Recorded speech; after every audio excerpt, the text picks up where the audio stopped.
In the tapestry of life, where every thread holds a story, America in Black and White emerges as a haven for the voices echoing through the heart of our communities. In this podcast, we wade through the rivers of our collective experiences, celebrating the vibrant hues of change brought forth by the whispers of hope and the roars of action. It's more than just a conversation. It's a journey into the heart of our society, illuminated by the light of those daring to dream and do. Join us, and let your voice be the melody that guides us toward a dawn where every color finds its place in the masterpiece of our shared destiny. Together, let's paint a future brimming with the positives that dwell in our minds and the actions that shape our world. Good evening, and welcome home. If you found your way to this program tonight, whether you tuned in from your living room, your car, your phone, or a screen somewhere in the background of your busy life, I want you to know this hour belongs to you. This is your time. This is our time. You're watching America in Black and White, the show that refuses to let the most extraordinary stories in this country go untold. Because we know the truth that the headlines so often miss, that the most powerful transformations happening in America right now are not in the boardrooms, not in breaking news tickers, and not on the floors of Congress. They are happening in church sanctuaries at 6 in the morning, in courtrooms where someone is finally getting the legal voice they were never supposed to have, and in classrooms where a man could have stopped years ago decided to go back and earn a doctorate instead. They're happening one relationship, one community, one act of servant leadership at a time. And that is why we are here. Season 4, episode 116, still going, still building, still telling the truth. Tonight is a special night because our guest is not a man who simply talks about service. He is service, embodied and walking. A son of Lake Charles, a husband for over 28 years, a father of 3 extraordinary young women, a pastor who has shepherded souls for nearly 3 decades, an entrepreneur who built something from nothing and then decided that was not enough, a graduate of Loyola University New Orleans College of Law, honored with the Spirit of Ignatius Award, the highest distinction that institution bestows upon a graduating doctor of law, a pro bono champion, a public servant, a man of deep, abiding, uncompromising faith. He is proof that excellence is not an accident. It is a choice made over and over again in quiet moments when no one is watching, in hard seasons when the road is long, and the triumphant ones when everything you planted finally blooms. America, we're about to have a conversation that will stir something in you, something that reminds you of what you were made for, something that calls you back to your community, your calling, and your courage. Ladies and gentlemen, please welcome to America in Black and White, Dr. Alex J. Bellow. Hello, sir. Good evening, and thank you so much for having me this evening. Oh, yes, sir. Is there anything you'd like to say to our audience before we get into the show?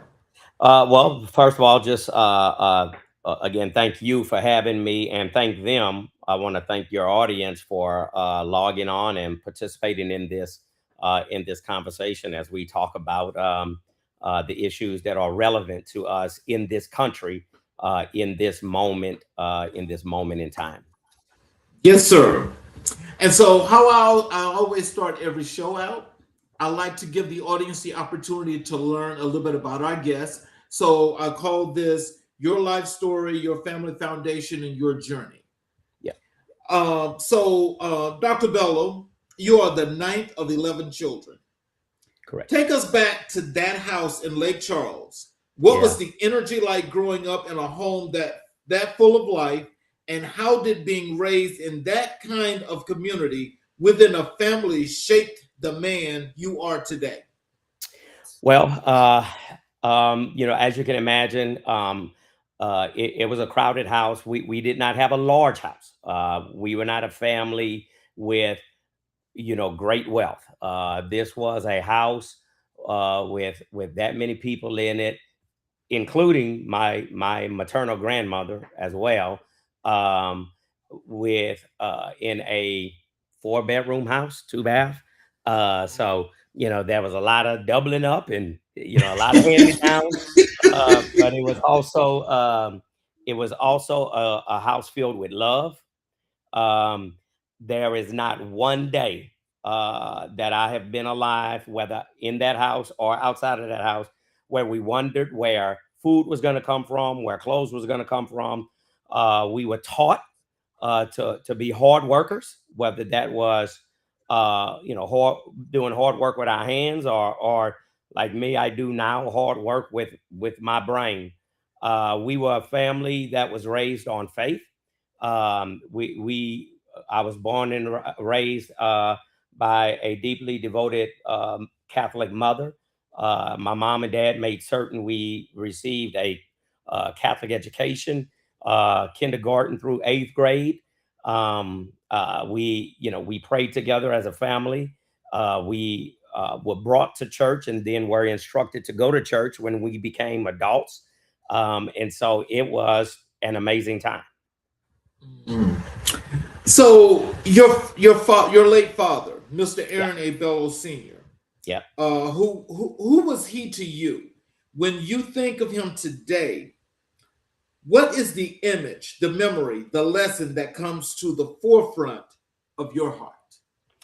A man of dedication, first, because there's this narrative in this country that Black men don't stay around, and that we don't raise our children, and Papa was a Rolling Stone, but that was not my dad's testimony. My dad stayed and raised. I say 10 of us because the firstborn that makes 11, I am told he passed away basically at birth. So he stayed and raised his children. He along with my mother, he embodied a work ethic that was unquestioned.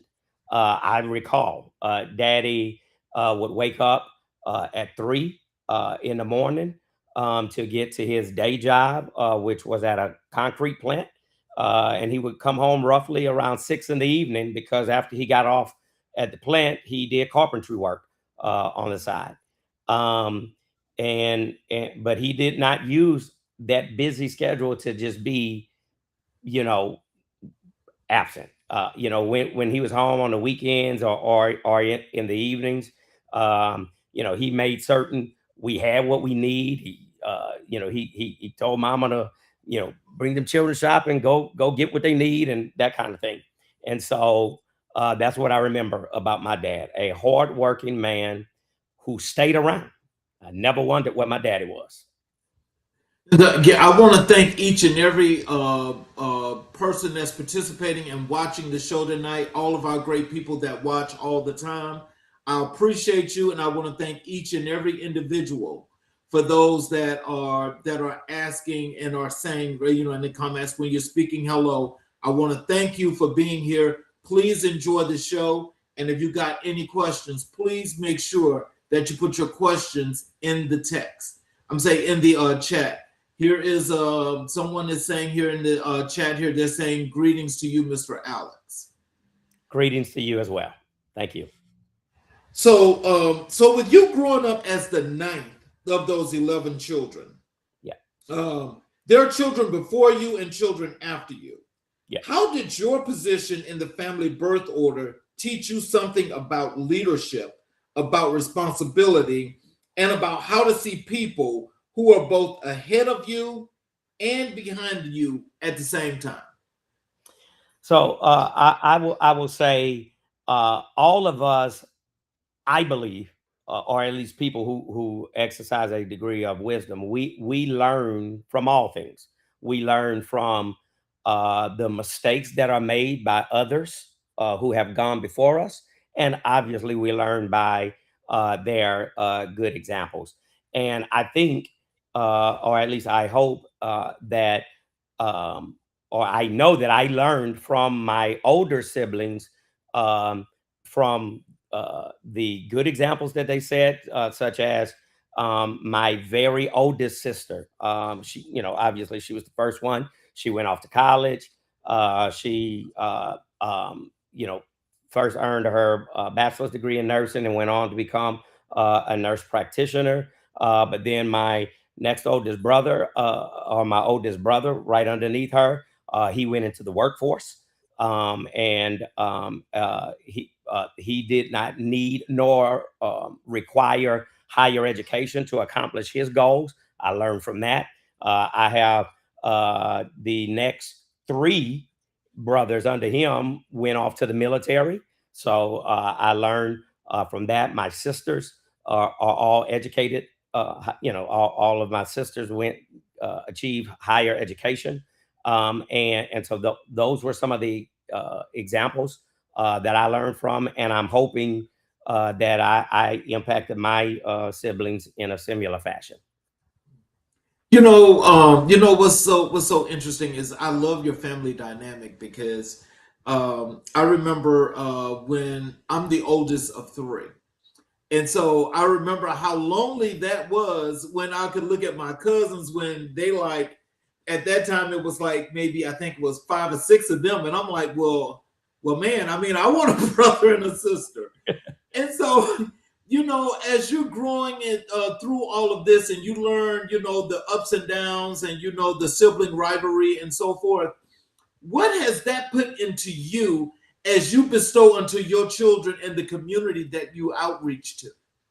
So one of the things that my wife and I are seeking to do with our children is to instill in them the how important it is to know your family, maintain strong connections with your family. I'm a man that I joke. I say I'm the king of, owning my stuff, owning my crap. And one of the regrets that I have is, you know, we all moved across the country. We went in different directions, and I failed to maintain the contact with some of my siblings as I now, at getting older, look back and say, man, I wish I would have done that. Consequently, some my children don't know all of their cousins, because you can imagine how many nephews and nieces I have with with nine living siblings. So I'm right now, that's the intentional work my wife and I are doing, and encouraging our children to begin to make contact, whether it is, through this social media stuff and text chains and things of that nature, to know your cousins, connect with your family, because at the end of the day, family, I'm not going to say family is all we got. I think that's a misnomer, because I think you can have some non-blood people who are just quality friends. So I'm not going to say family is all we got, but family should be very high on the list.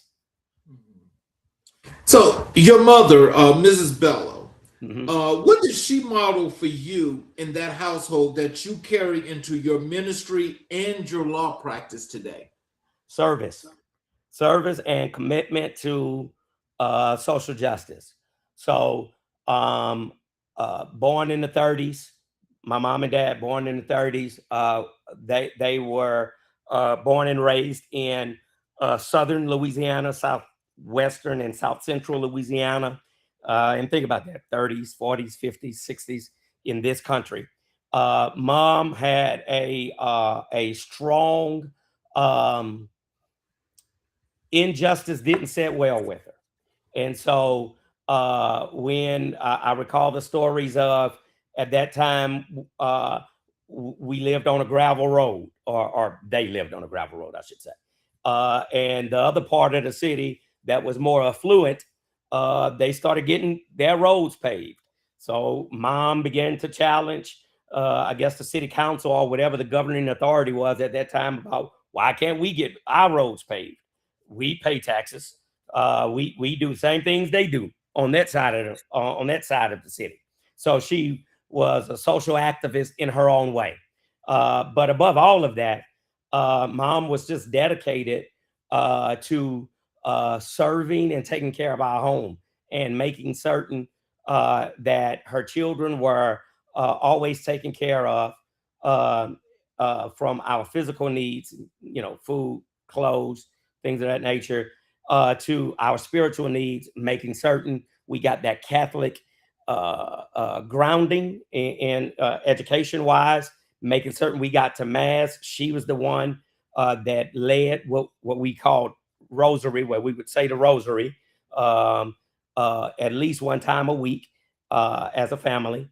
And so she instilled in me a commitment to service and a passion for social justice. Wow. So that's just, with that being innate in you, or that being self-taught or taught via your mother. Is there have there ever been some times as you work through your ministry, where this is part of lessons that you like to teach the flock, or do you ever get the opportunity to talk about this kind of togetherness and what this means to do service? Oh, absolutely. My philosophy regarding effective preaching and teaching is via experience. So I like to lean into my lived experiences and bring that into my teaching, and my preaching. As a matter of fact, we talked about this, or I guess I talked about this in my sermon on yesterday about how, our parents made certain that we went to church, and that there was no such thing as, you're too tired to go to church, but you got enough strength to go hang out at the party or at the movies or something like that. And so we talked about those types of things, and I attempt to bring in the lessons I've learned from my parents and my upbringing in my home into my ministry, preaching and teaching, because I believe that's where I am my most effective. You built a successful business career before returning to school. Talk to us about that season. What was happening in your inner life that told you a successful career was not the whole story, and what finally moved you to go back? So I'm gonna say, I guess there was always something within me that I had this innate ability to um, uh, identify possible or to come up with ideas that I thought could turn into a successful business. And so that was sort of part of, I guess, my DNA. But to be successful at anything, especially entrepreneurship, you have to have an unquestioned work ethic. An entrepreneur will not be successful. I don't believe you're going to be successful if you're just kind of lazy or laissez-faire. So my dad and my mom and dad instilling this hard work ethic within me and us, I believe, led to my business success. And so you're correct. I was fortunate to build businesses. I started in 2005 an insurance agency from what's called scratch, meaning I didn't buy an agency. I started one from nothing and grew that into a multi-million-dollar book of business. But somewhere around 2014, I became disenchanted with just making money, and I'm not against making money at all. But making a lot of money, and for me, I didn't feel like I was really serving the community the way I wanted to be serving the community. I felt the Lord was leading me to sell that business, step away from it, immerse myself fully into the work of ministry, or as fully as possible, while I go back to school and better myself educationally. So for me, and I haven't taken a vow of poverty or anything. It, money is just not high on my list of things that are important to me. I want to live a good life. I want my children and my wife to live in a comfortable home. I want us to have reliable cars and things of that nature. And so I'm not trying to suggest that money is a problem for me. Money is just not high on the list. And so I made the decisions that I made. So you graduated summa cum laude from the University of New Orleans and with honors from Delgado. When you walked across that stage as a non-traditional student, as a pastor, a husband, a father, and a businessman, what did that moment mean to you beyond the degree itself? It meant everything, because no matter how successful I was on paper, I've got this business, I'm making all of this money, which kind of, you think about it, people go to school to get good jobs to make a lot of money. And so it's like I did everything backwards, but it meant everything to me for two reasons. One, despite how successful I was on paper, making money and things of that nature, I always regretted never finishing school, because I when I graduated high school, I did try colleges. It didn't work. What I say about me is I was undisciplined, lazy, and unfocused, which is why I was not successful. But I always had this regret. So I lived with this regret for decades. Um, and secondarily, I wanted to be able to set an example for my daughters, who will likely experience setbacks in life and get knocked down. But I wanted them to be able to look at dad and say, hey, listen, things didn't work out for daddy the way he thought they were going to work out, but he stuck it out. He went back, and look at him now. I like that, because I think a lot of times when we can set that example and our kids actually get to see these examples, it make them better citizens. And sometimes I know the roads are a little bit difficult for a lot of other people. And like, for instance, like, when you deal with your ministry itself in general, and when you do your outreach and engagements, when you're helping people and so forth, have you ever had conversations with any of your constituents, when it came to education, some things that was missing and they needed some of that motivation and inspiration that you got? Yes, the answer is yes.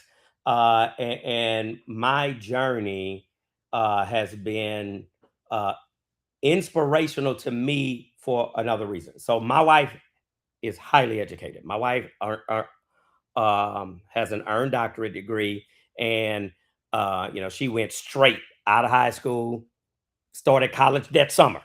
Went straight through, then went to work a little bit, went get a master's degree.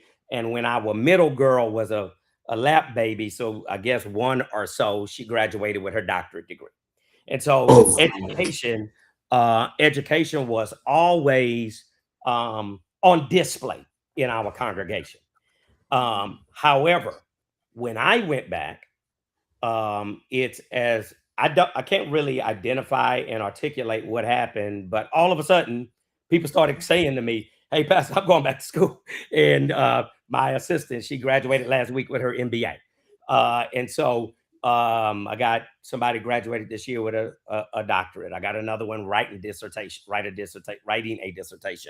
and everything in between. And so it's as if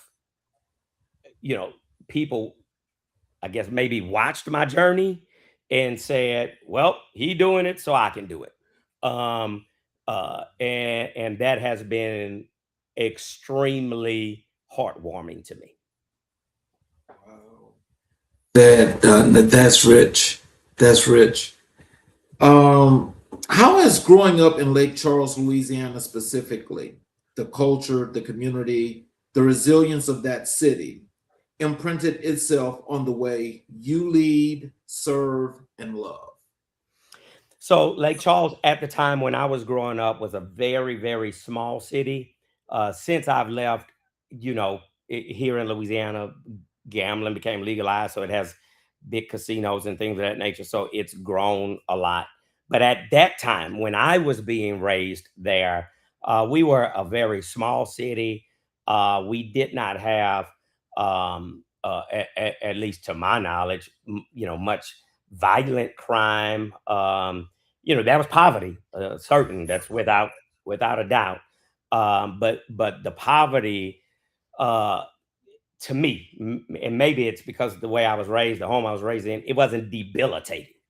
And so, for example, I lived in a single family home, but literally at the end of the street that I lived on was the housing project. So you, at the end of my street, you cross over the street and then you're in the housing development. So I was adjacent to it.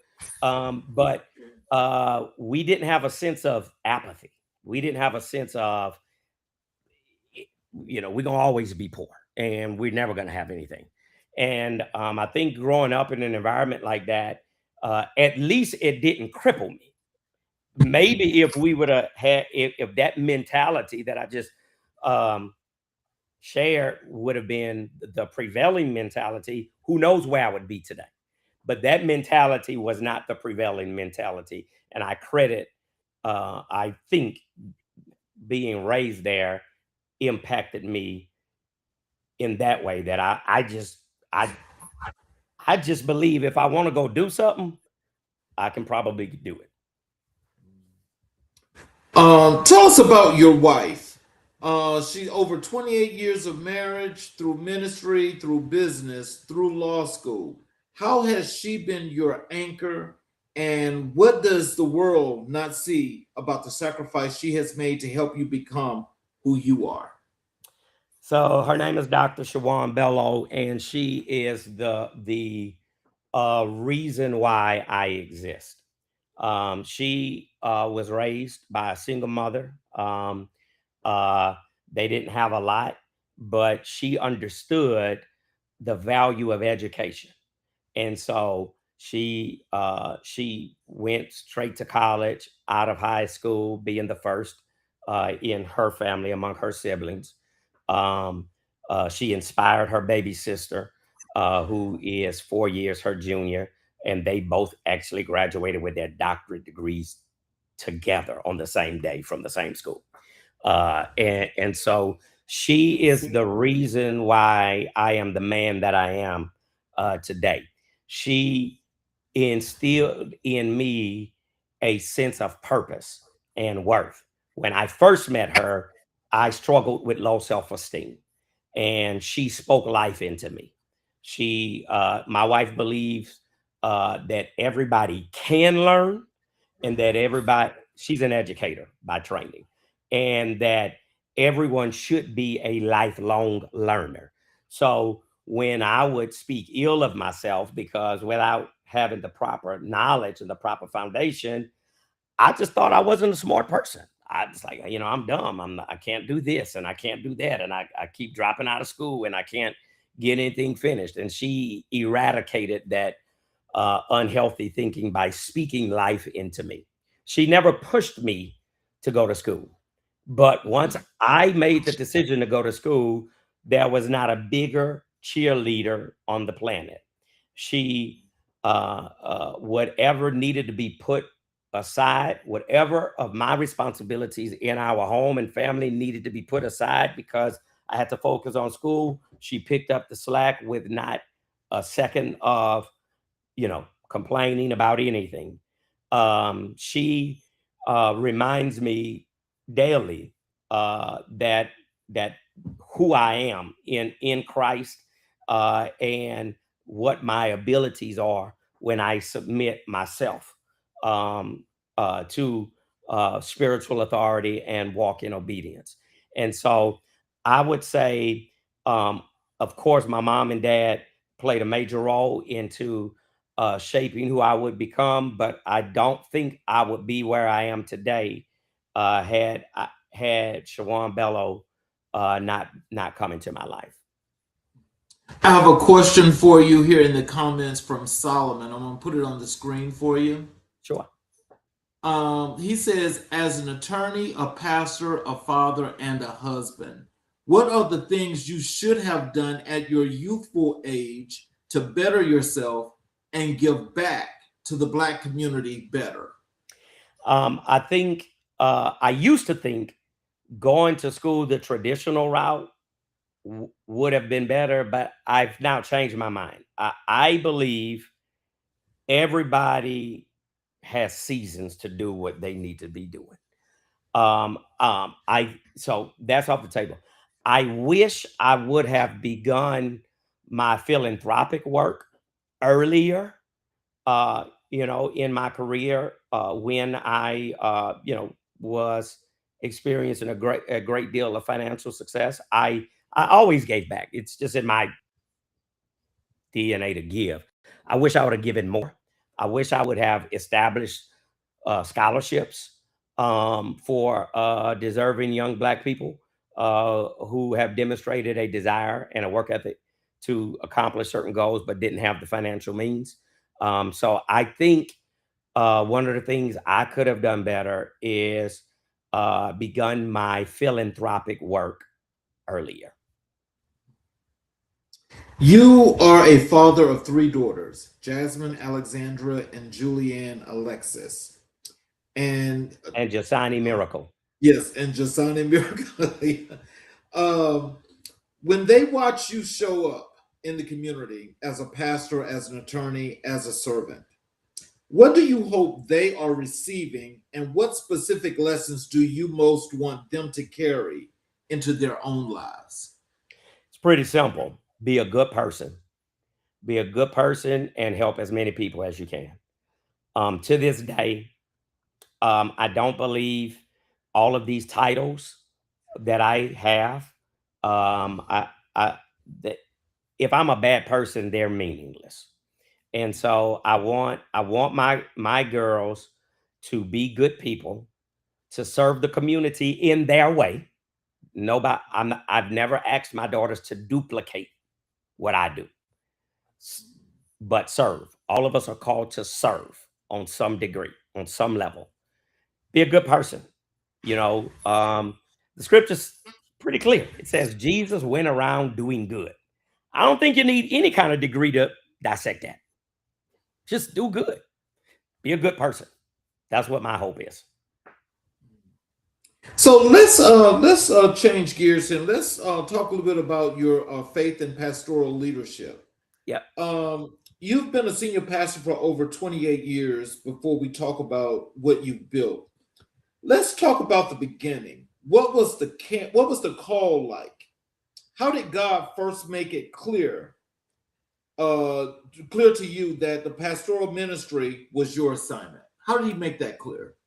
I'll never forget it. I moved out of Lake Charles to, at that time, what I thought was New Orleans, the big city. Because when you're in a little city like Lake Charles, New Orleans is a big city. New Orleans is really not a big city, but to my 18-year-old mind, I moved to the big city, and I got involved in the big city party life, and I quickly walked away from the values that I was raised with.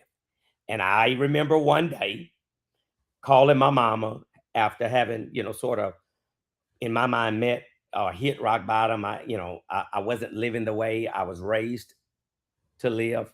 I just wasn't being a good person. I was actually being, in my mind, a very bad person.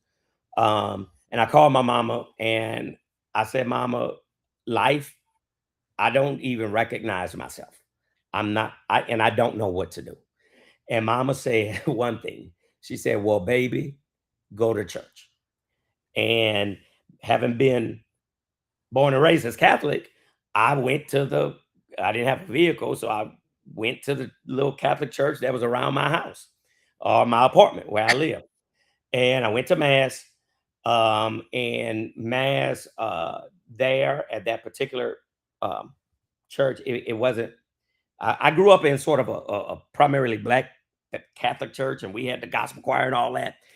So it was a great Black experience. The church I went to here, it just was sort of monotone and dry. And so I came home from Mass. I called Mama. I said, Mama, you told me to go to church. I went to church, and it didn't do anything for me. And she said, well, baby, go to any church. And so I went to a full gospel Baptist church at that time. And again, I don't have a car, so I had to get somewhere where I could easily get to it. And it was life-changing. It was charismatic. The preacher was outstanding. The music was amazing. I felt while I'm in this huge auditorium with literally like thousands of people, it felt like the preacher had been like in my house and knowing everything that I was going through, and had listened to these conversations I just had with my mama. And I was drawn in from that day.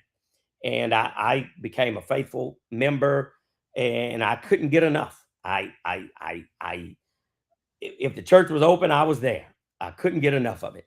And then I would say about a year or maybe 2 years or so into being, a faithful parishioner, I felt the call to do more, to serve at a more in a more sacrificial manner, and I felt the call to public ministry, and that's how it all began.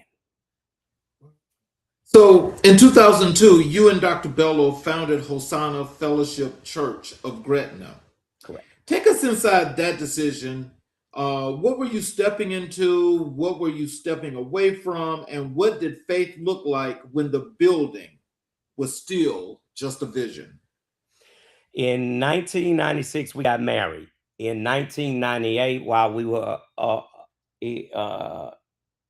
celebrating our 2-year anniversary, I received a call from a local congregation that had asked me to come and be their pastor. And so I accepted that assignment, and I began senior pastoral ministry.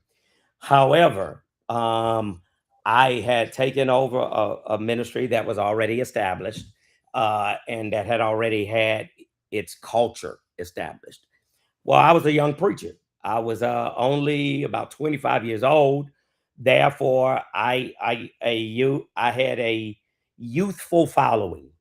And so a youthful following meant tattoos and gold teeth and sagging jeans and men with earrings. And that didn't set well with the congregation that I was called to pastor at that time.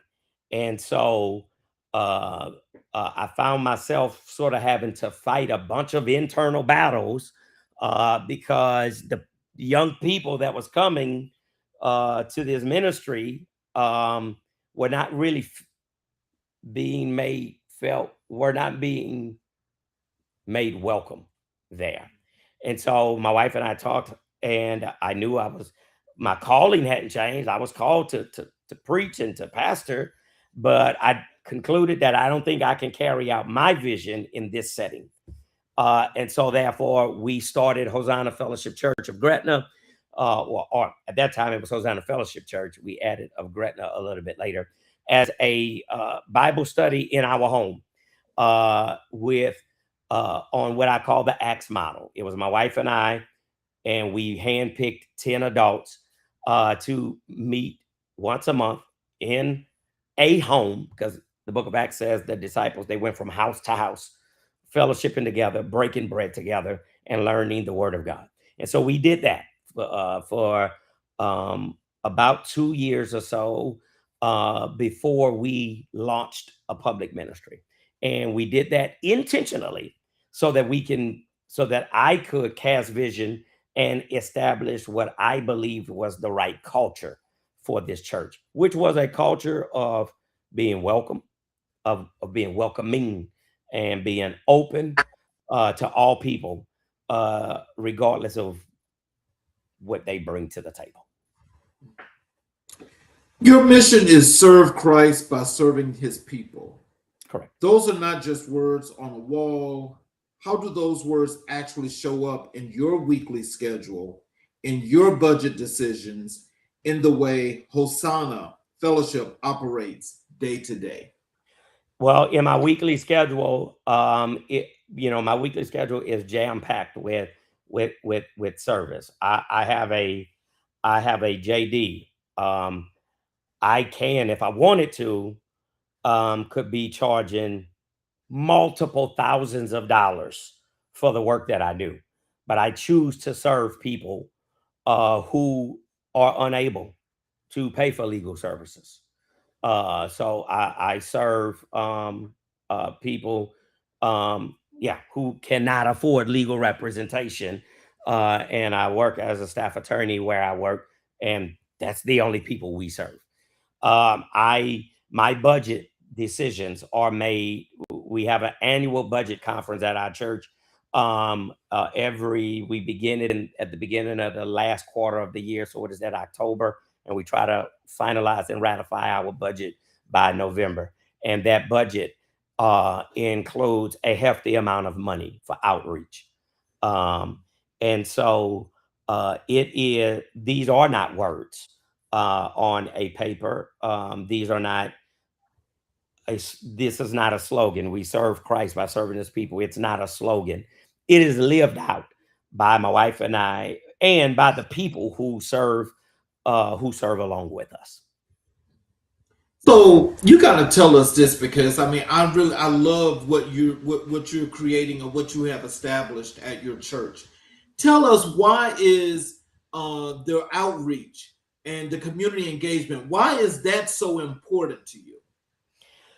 August 29, 2005, Hurricane Katrina hit the city of New Orleans, and it was devastating. Remember, I started my scratch insurance agency in 2005. July 1st, 2005, 59 days before the worst natural disaster hit this city.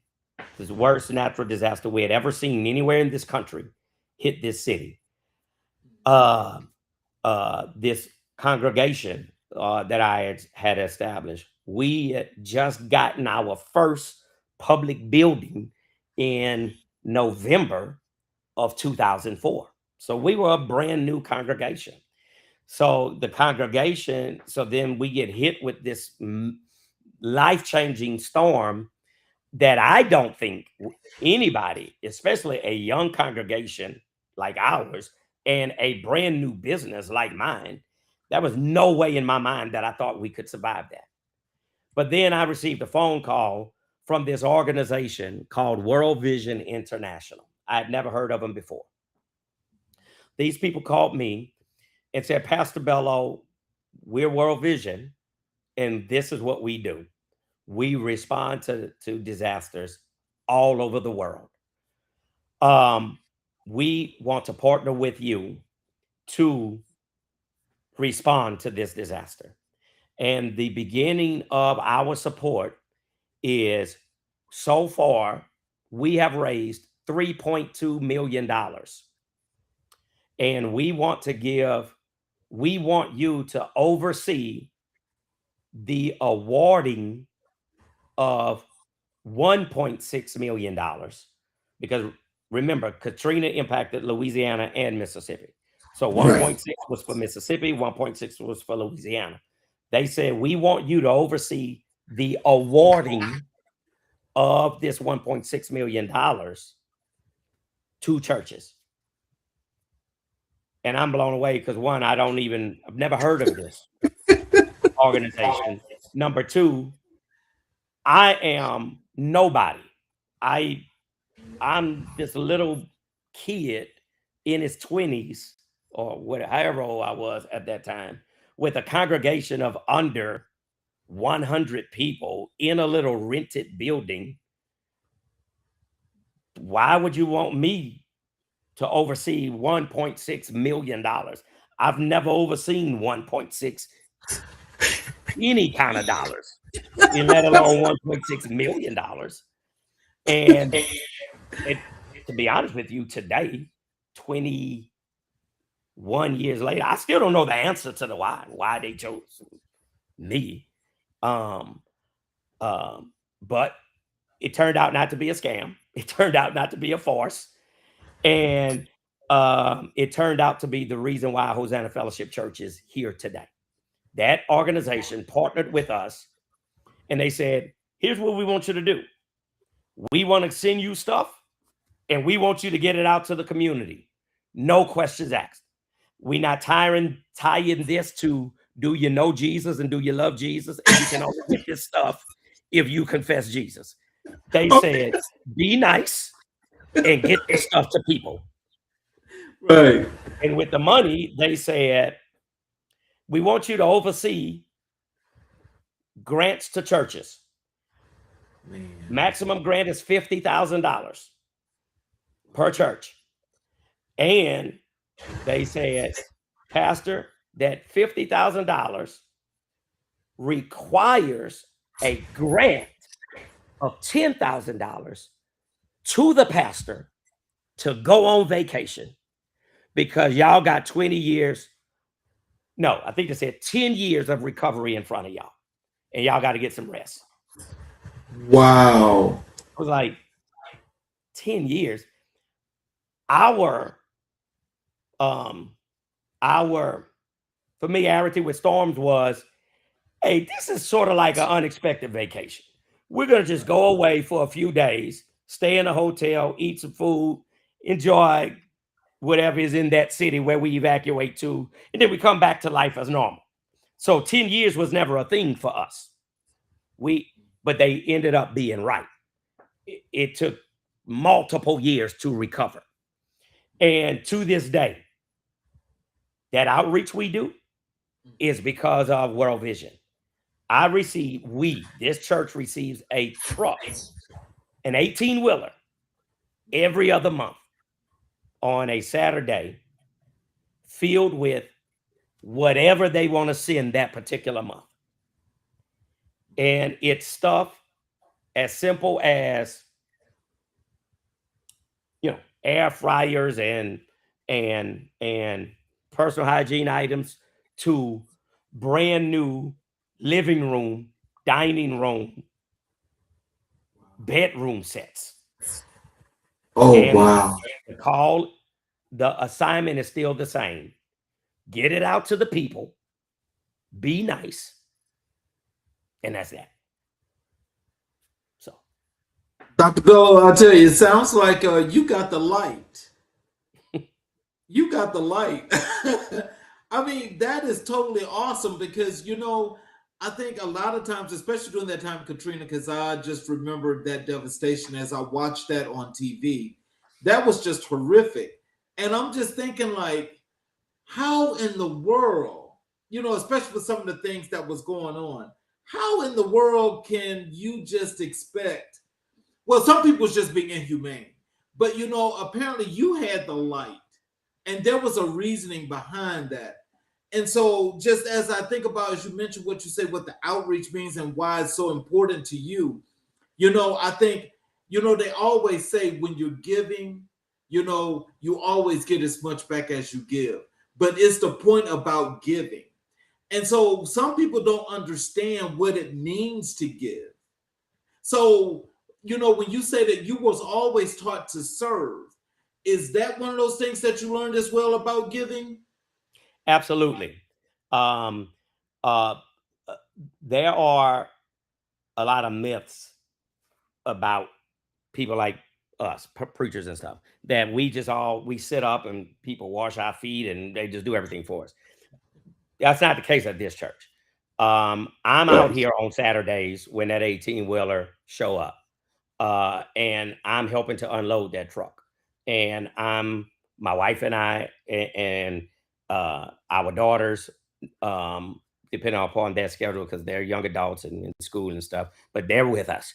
And so It is a part of it's just a part of our way of life. I did take a break during law school. I didn't come out on those Saturdays, but my wife was always here.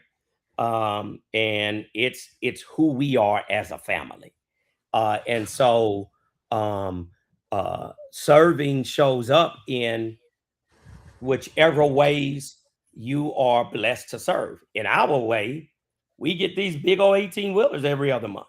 So my service is in, I get out here, I participate in unloading the truck, I participate in the outreach, uh, uh, depending upon when my outreach coordinator, schedules it. If I don't have some other conflict going on, and so it's a part of our DNA. It's a part of our culture, and it is a part of the ethic of our family, and that has permeated our church. When people in Gretna and Jefferson Parish think of Hosanna Fellowship Church, what do they come to you for beyond Sunday morning? And what are the specific, tangible ways your congregation has reached into the community this year? So, so when they think about, so our work first, our outreach work with World Vision first started off as just disaster response. So whenever there's a disaster, we became known as, if anybody gonna know how to get supplies, at least call Hosanna. They might not have them, but they'll be able to tell you where to go, possibly. So we became known as the disaster outreach church. Now our outreach is not just for disasters. It is, again, it's every other month we get these trucks, and we are meeting needs dependent upon what's on the truck. So if there's some feminine, hygiene products, we then part of our outreach includes the women's, domestic violence shelter. And then we provide them with stuff. If there's some baby stuff, then we sending it to organizations that's dealing with, maybe mothers who don't have everything that they need to provide for their children. We do a lot with nursing facilities. One of the number one requested items in nursing facilities, I'm sure this holds true around the country, is socks. And so one of our partnerships with World Vision has a partnership with Bombas. So they send us cases of socks. And so we serve, the nursing facilities. I'm a part of a fraternity that is big on community service. So each year, our church provides 1,911 pairs of socks for the year 1911, which is the year my fraternity was founded. And then we get that out into the community. And so it just depends on what we have at the time. That shapes what our outreach looks like. Give us a story, a real specific story of someone whose life was changed because Hosanna Fellowship was there. You don't have to use their name, but help us feel the weight of what community-centered ministry actually produces. Wow. This is 2026. So in November, that's going to be 24 years of doing this work through Hosanna. And we have been fortunate to hear a lot of stories of how our church has really helped people. But I think if I had to pick one, I would pick a story about a mother who, I think it was a fire. I know it was some sort of disaster. For some reason, I'm thinking it's a fire. It's a fire that happened in the home. Thankfully, nobody was physically harmed, but they lost everything. And Hosanna was there not only with whatever supplies we had through World Vision, but then we made the call to the congregation and said, hey, listen, this family has lost everything, and these are the sizes. The boys this size, girls this size, women this size, and what you might have in your closet that is not worn out, that's just in still good shape. Let's get it here, and let's help let's help these people. And I can recall the mother coming to church and being unable to speak and overcome with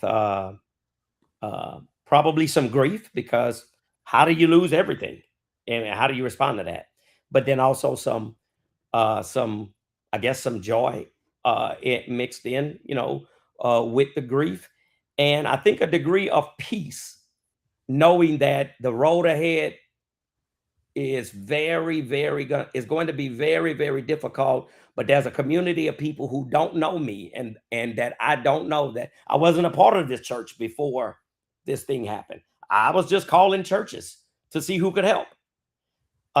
And to hear that mother talk about how this church stepped up to help pull her family out of, I guess, would have been a horrible time when you lose everything and you don't have no insurance company to call and say, hey, come write me a big check so I can buy stuff back.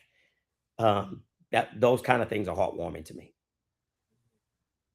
Let's move over to talk a little bit about law, social justice, and your pro bono work. You were already a successful entrepreneur and a 28-year pastor when you decided to go to law school. Walk us into that decision room. What was the moment, the realization, the conviction, and the conviction that told you that law was the next frontier you had to conquer? 2020, COVID-19 had invaded this country and shut everything down. Consequently, everybody was home. Everybody was in their homes.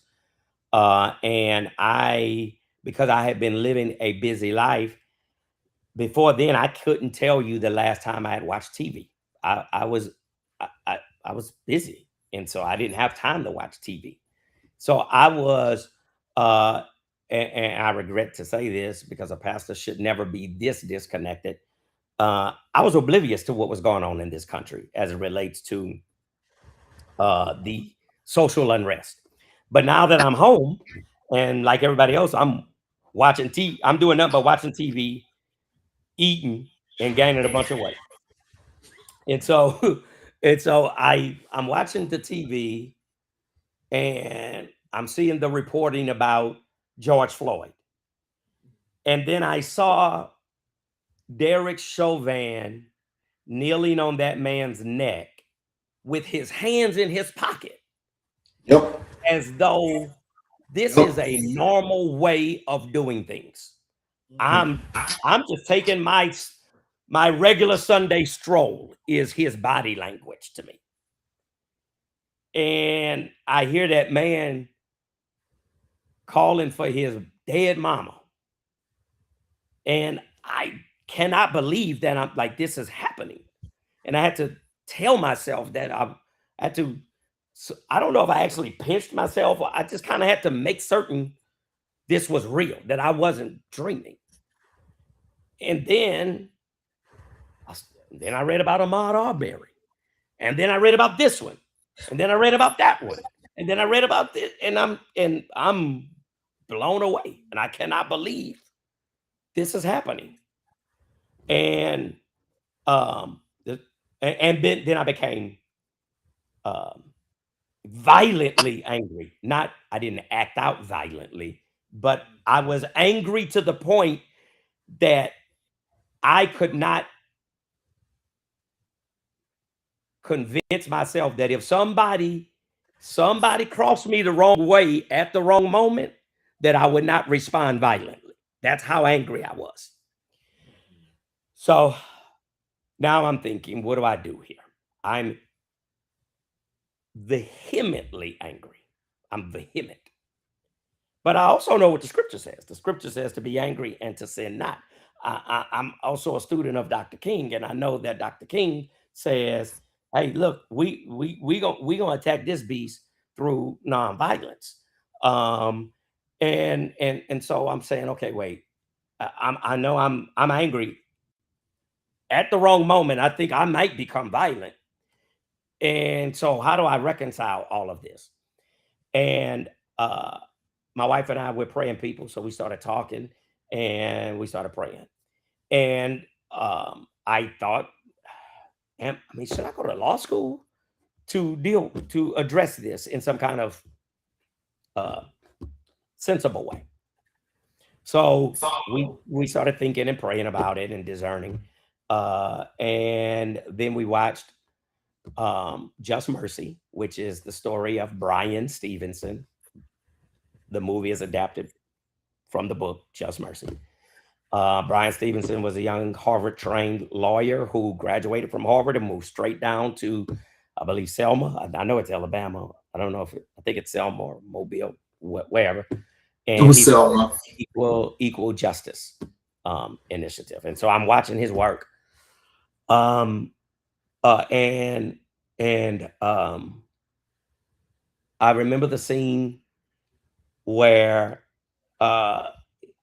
he lost, and so the young man was executed.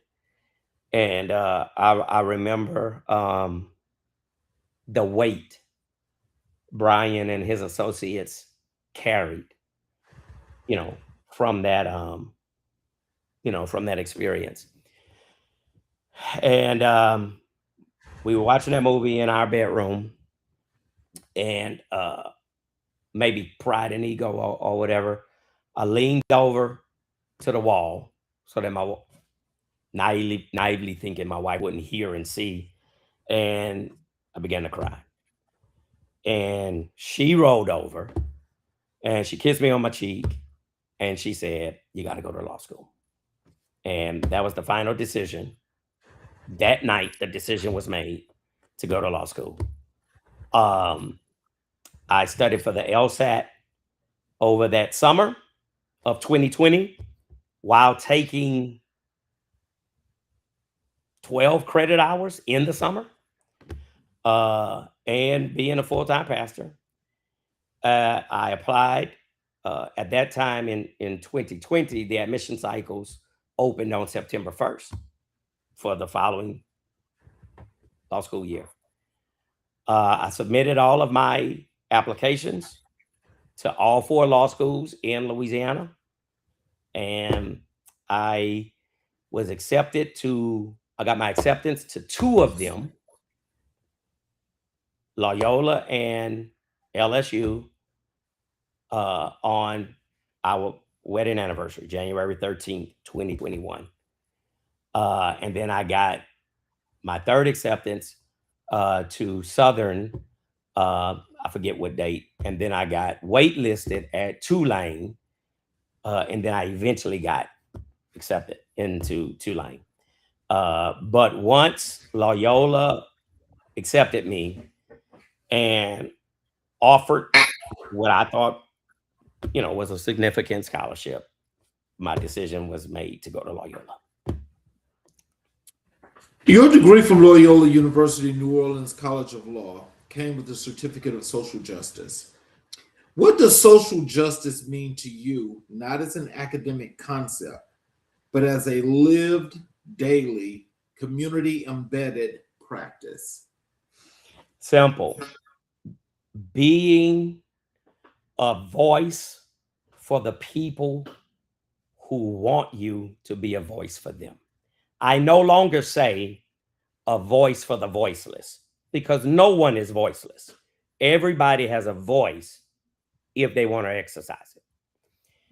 What I do is I'm a voice for the people who say, "I want you to speak for me."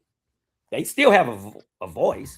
They've chosen or given me the honor and the privilege to speak for them. And that's what social justice is. Social justice is what Micah 6:8 says. Do justice, love mercy, and walk humbly with God. And that is what social justice is. And it can manifest in all kind of ways. It manifests with me in my practice as a youth defender. But I have colleagues who do domestic violence. They represent victims of domestic violence. I have another colleague who represent people in asylum court, in immigration. We do, there is environmental justice. So social justice is being a voice for the people who allow you the honor and the privilege of being a voice for them. And it can manifest in all kind of ways. So, as you were speaking, about how things took place when you initially got into law school, and now that you've come full circle, now that you've gotten your degree here in law, what are some of the things that you would love for people out in the audience that are watching, especially in your area? What are some of the things that you want them to know, not just how you do law in practice, but what law is meant to be and why it's important that they try to stay close to people that's got their best interests at heart? So law is either a tool or a weapon determined, and that is predicated upon who's using it and for what reason. And so what I believe all people should know is that the law can be used to help you and benefit you and allow you to progress in life, or it can be used against you. As the uh, George Bush #2, he was famous for this whole weapons of mass destruction thing. Um, uh, the law in the wrong hands is a weapon of mass destruction. And so everybody should have a basic understanding of their fundamental rights as citizens of these United States of America, so that um, nobody will be able to use the law unjustly against you as a weapon of mass destruction, because they're getting over on you because you just don't know your rights. Yeah, remember he also took away habeas corpus. Correct. under the guise of national security. You received the Louisiana State Bar Association's Pro Bono Award in 2024. Before we celebrate that honor, tell us who you were serving, what kinds of people, and what kinds of situations walk through the door and need a lawyer but cannot afford one. So my service was multifaceted at that time. In 2024, in academic year 2023 to 2024, so August 2023 to May 2024, I was a student in our clinic. And so some of my pro bono work was being a student attorney for a couple of guys. Additionally, one of my mentors, he holds a annual expungement clinic. So I volunteer at his expungement clinics every year. In 2024, no, so last year was my first year doing what we call lawyers in libraries, where lawyers go post up at libraries and provide free legal advice for a few hours. But so that wasn't in 2024. And so primarily my pro bono work would have been my work in the clinic as a student practitioner, my volunteer work for expungement clinics, and there were other volunteer things. So whenever we have disasters and stuff, certain laws get enacted, and so I would volunteer to provide assistance with disaster, some consultation on what's available to you what does the law make available to you, considering that this area have been declared deemed a disaster area. So that type of work that I do. So, without telling us any names or so forth, can you tell us about a pro bono case, one that has stuck with you for the longest? Yeah. Ironically, I just wrapped up with this particular client today. I began representing this client last year.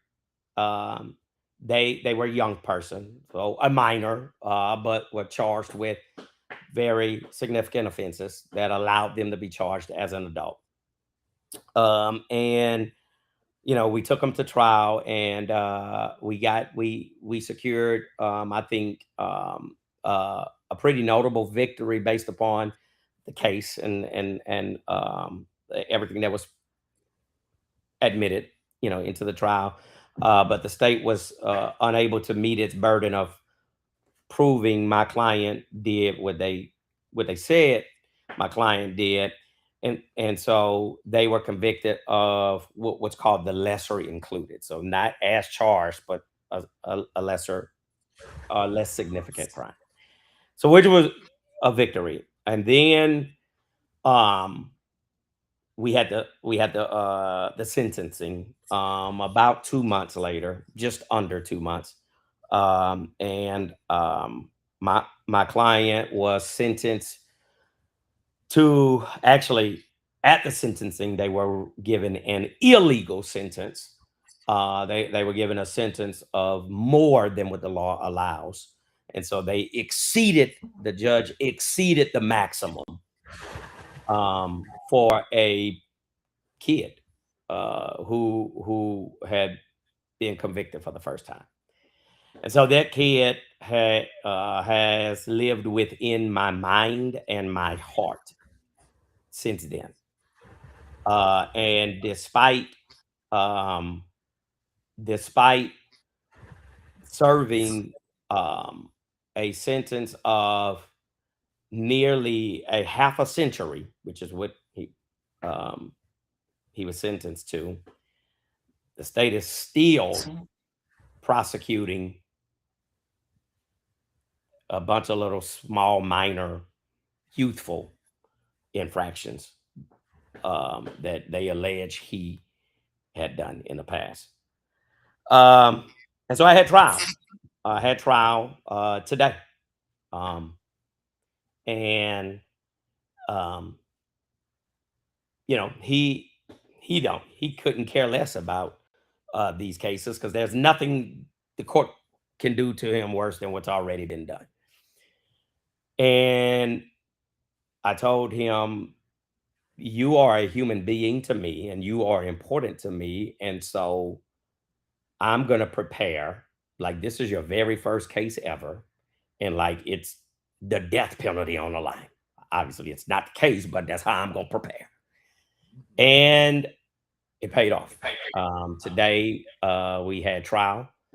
They were charged with 3 violent felonies. I got not guilty on 2, and a conviction of the lesser included of 1, which made it a misdemeanor instead of a violent felony.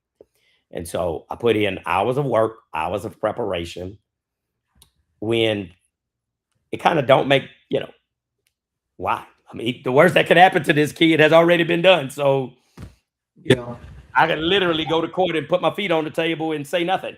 And he won't be worse off because they can do no more to him. right. But that's not how I'm built. If I'm going to take on a responsibility, I'm going to take my responsibility seriously. And I am going to put on a zealous defense. And it paid off.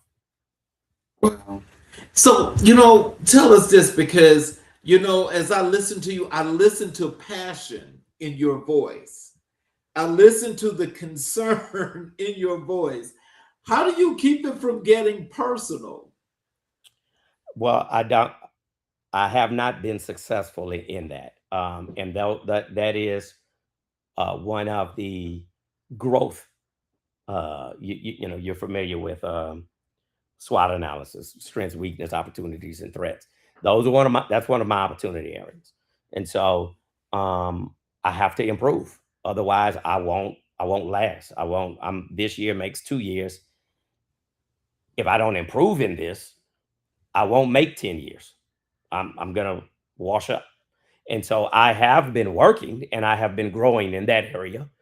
Um, I have had to accept some hard truths. And one of those hard truths is I did nothing to get my client in the mess that they're in. And so Right. I can't take responsibility Right. for what happened before the first minute I ever met you. Um, and then I have to accept the reality that things won't always go the way I want them to go. In the year after my second year of law school, I interned at the public defender's office, and I recall on my first week there, I assisted the attorneys in a trial of a, a young man who was charged with a crime that had a mandatory minimum 5-year sentence. Mandatory minimum 5-year sentence. And they offered him a plea deal. He rejected it. But if he had accepted that deal, by the time I had ever met him, he would have already completed his sentence. Exactly. And the lawyers lost, got a guilty. And because I was somewhat familiar with the judge, I knew that it was going to be far worse than the 5 years. 5 years was the minimum. I knew at the end of a trial, if a guilty came, it was going to be far worse, and I was right. He ended up getting 20 years. Wow. Well, I'll tell you like this. I don't know what part of law do you practice in particular? Are you just defense, or do Yeah, you have a my specialty? primary practice is youth defense. So my primary practice is youth defense. I started off in adult criminal defense, but I quickly got in touch with the reality of myself and my capacity. And I accepted that at this moment in time, I don't have the emotional capacity to walk a teenager into a 50-year sentence. I don't have that capacity. And so I pivoted out of that because I don't have the capacity to handle that. Maybe one day I will, but right now I don't. And so I moved into youth defense. And to finish that story about how I manage now, the deputy chief of the office where I was interning told me I had to create a new definition of winning. Because if winning to me was only not guilty, I got to find something else to do because that's not going to be my reality. And so I now have a new definition of winning, and that's helping me to accept this stuff better. Well, I tell you, if I ever needed an attorney, I would want one that's got your heart and that fight that you got, because a lot of us don't get that in court. And as I look at that, I'm like, oh my God. It's kind of hard to think about that. And I understand, how that has to go. But, I would, if I ever need an attorney, I would want them to have that same fight that you got. Yeah. Because that means a whole lot. That means you got somebody that's going to get there in the trenches with you and help you out. Yeah. What changes in someone's life when they finally have legal representation? Can you quantify or describe the shift you've witnessed emotionally, practically, and economically when a person who felt powerless in the system suddenly has an advocate? Yeah. I remember a kid walking up to me. he had decided to accept an offer. And I wasn't his attorney. His attorney was out on bereavement. His attorney's parent, I think it was the father, passed away, so he was out. He was ready to come in and begin his sentence, which was going to be a minimum, because some charges have mandatory minimums. So it was a minimum 5-year sentence. He walked up to me. He said, "I'm ready to go." It's like, "Who are you? What are you talking about?" He was like, "Yeah, my lawyer such and such. We got this deal. I talked to my family last night. I kissed my babies. I told them goodbye. I'm ready to go." And I started talking to him. I was like, "Hey man, look, that's not what I do. I don't just walk people into prison. I got to understand what's going on here." So the court recessed for lunch. I said, "Okay, look, we're gonna go to lunch. You got to talk to me." Through the course of lunch, he started recognizing me because, one, I'm a pastor. Um, he said, "You such and such uncle." So he named one of my nephews. It's like, "Yeah, yeah, we grew up together. You're my friend. And your wife is such and such. She was my first grade teacher. And you pastor this church." Like, "Yeah, man." And so we talking, and so I accepted that he was ready to go. So I said, "Okay, well, look, what do we? Okay, you're gonna do these years. What's gonna be different? How are you gonna not go back ever again?" He said, "Well, I already got a job lined up in Colorado. I got a truck driving job. I'm gonna go do this bid." That's what they call it. "I'm gonna go do this bid, get this over with, and I'm not coming back to New Orleans." It's like, "All right, cool." So one Saturday morning, I'm in my driveway doing something, and the garbage truck comes to pick up my garbage. The person gets off the back of the truck, the one who they call them the hoppers, I believe. They get the garbage can, and he's standing there and he's saying, "No, no, no." I was like, "What's up, man? What's going on?" Then he pulled, you wear a mask when, I guess all that debris he pulled his mask down, and it was him. Oh my God. And I said, "No." And he came up to me and I hugged him and I said, "Man, it is so good to see you. What's going on?" And he's like, "Man, I'm out." I don't know if people know this, but working on a garbage truck is a well-paying job. It's like it's a significant job pay-wise. It's not glamorous, obviously, but he's got a good job making, I think, significant money. He's able to take care of his family. And if he continues in this path, he probably don't have to go back to the streets. And I think a lawyer who would have done nothing but taken his paperwork and walked him into court and say, "Judge, go ahead and send him to prison to 5 years," I don't think I would have got that response. I think so. What I sensed from him is he was grateful to see me, and he was grateful for the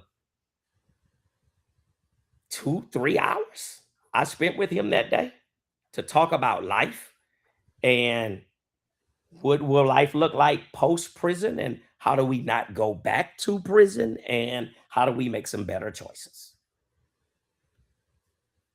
And that was a great day. Wow. What are the specific legal barriers that Black communities in Louisiana and across the South face most acutely? And how are those barriers both symptoms and causes of deeper systemic inequities? Lack of representation, lack of diverse representation. And the reason why there is a lack of diverse representation is because law schools and the bars of each state has created hurdles from people for people who are from underrepresented communities. It's hard to get into law school. It's hard to be able to afford law school, and it is hard to afford the bar. It's hard to study for the bar, and it's hard to take the bar. So the bar is what it is: a bar, a hurdle, a way to keep people out.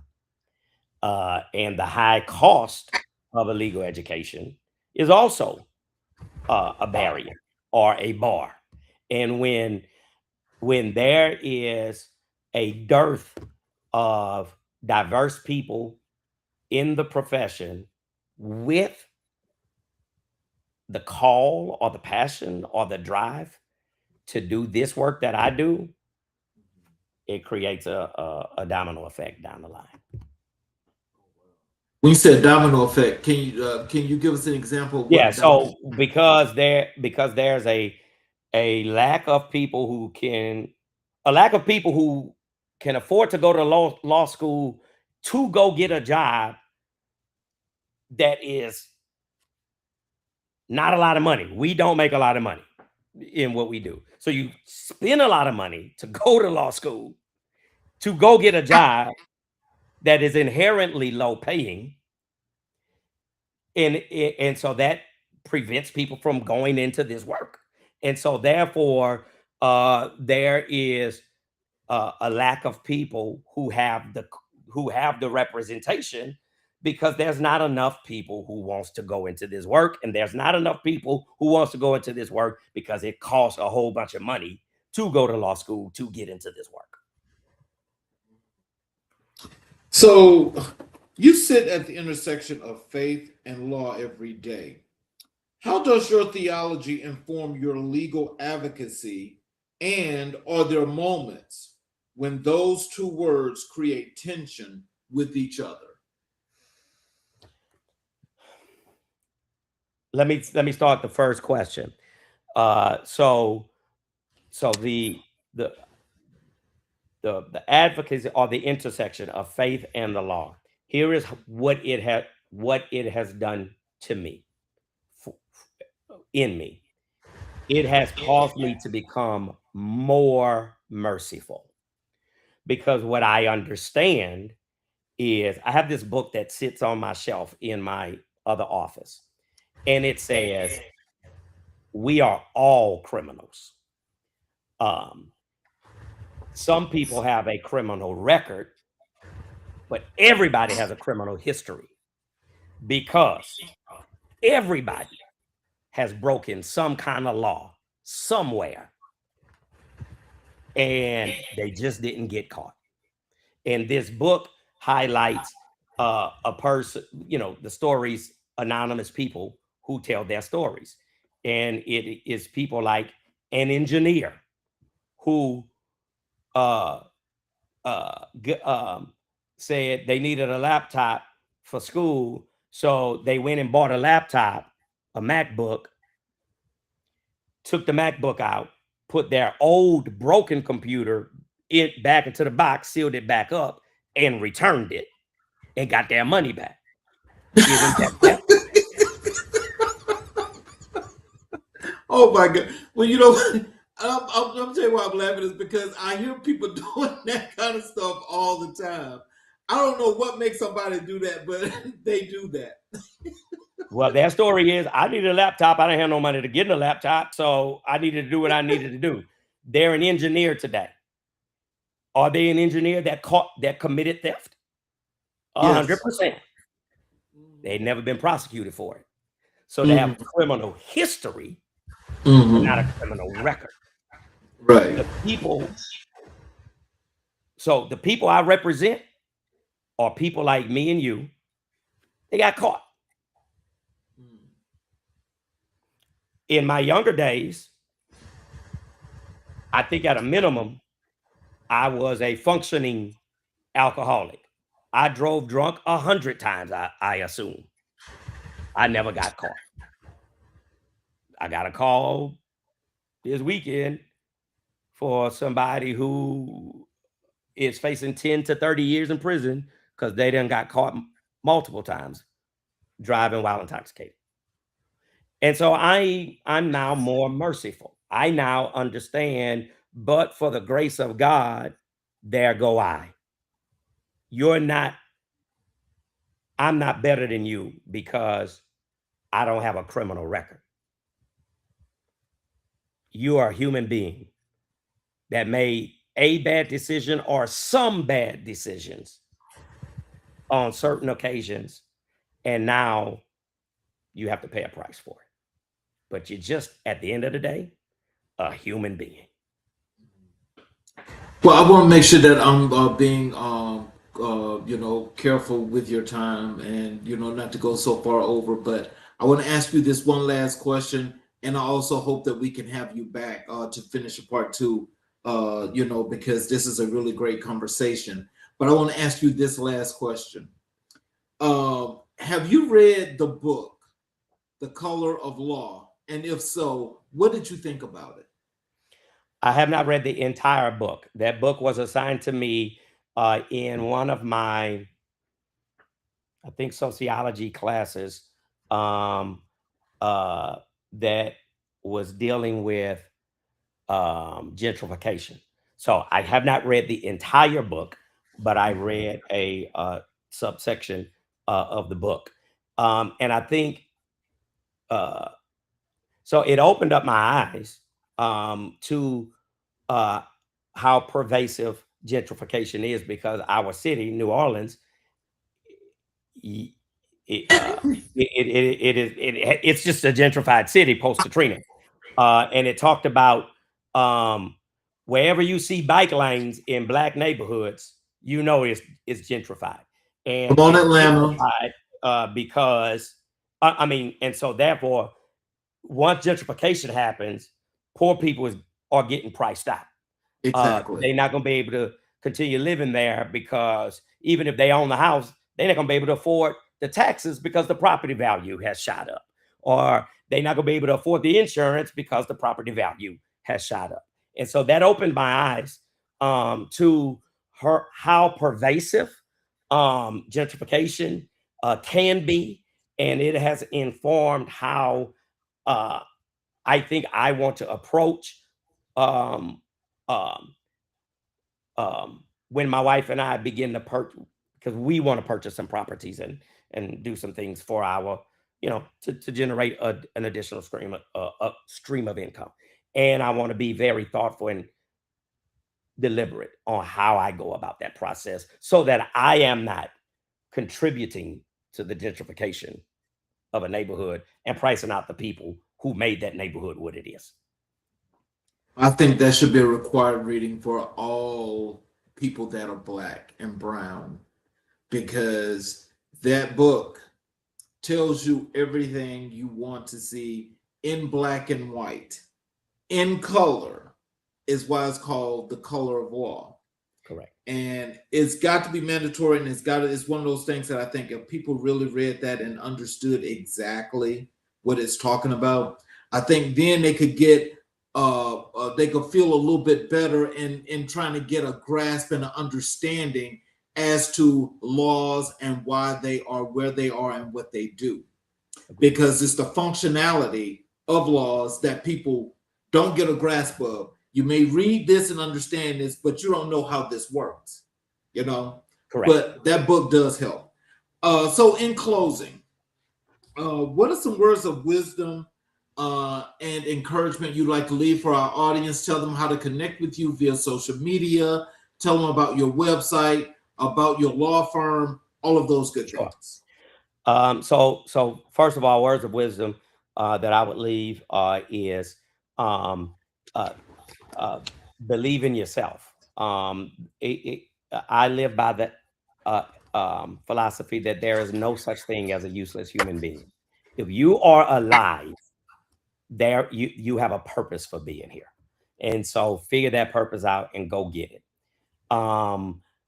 Build into your life resilience, because the danger of telling a person's story is generally the highlights are told, the degrees and the awards and the accolades, and we generally don't tell the lows and the nights crying and the times wondering, did I do something stupid to end up, and how can I do this? So build a spirit of resilience within yourself. To connect with me, My law firm, website is alexbellowlaw.com.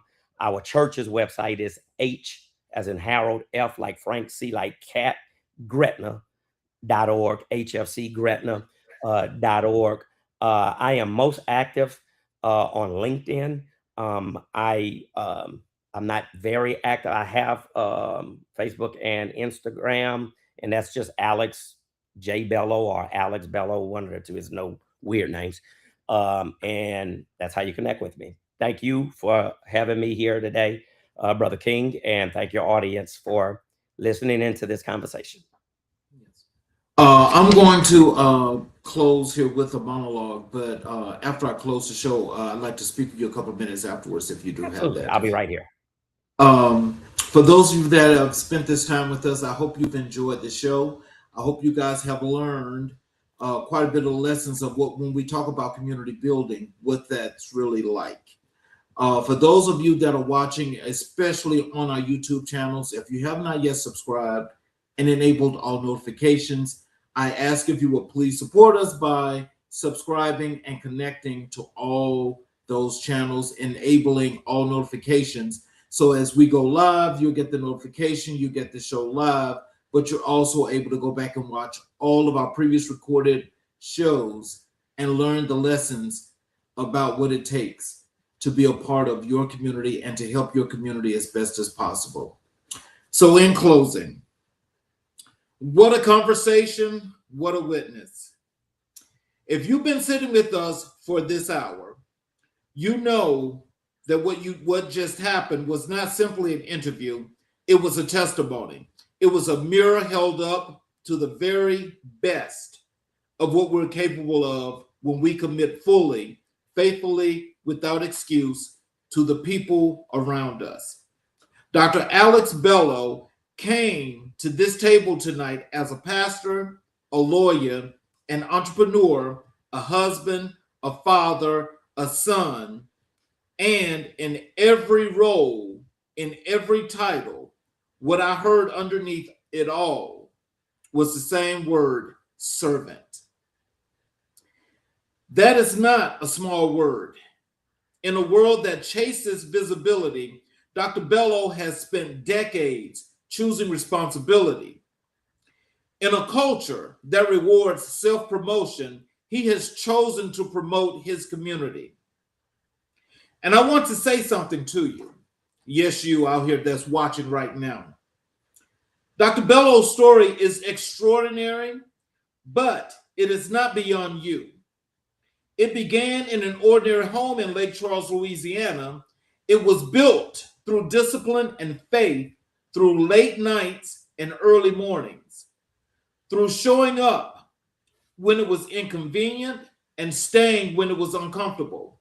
His life is proof that excellence does not require permission.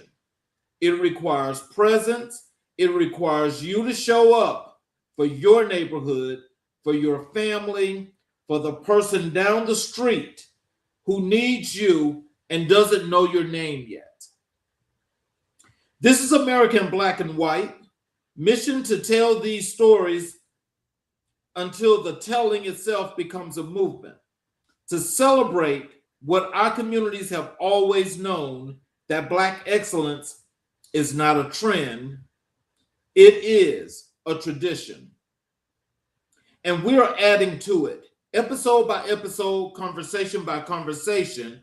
Please share this episode, pass it to someone who needs to be reminded of who they are, follow us, connect with our guests, and most of all, go out and do something in your community this week. Not because you have a platform, because you have a heartbeat. To Dr. Shawan Bellow, to Jasmine, to Julianne, to Jasani, thank you for sharing him with us. And to Dr. Alex Bellow, thank you for the reminder that in America, the truest stories are rarely the loudest ones. They are the ones written in service, in sacrifice, in love, in every shade of black and white. Good night, America. See you tomorrow, where we will have a new guest. That would be Dr. What's his name? Dr. Shaquille Spearman will be here tomorrow night for another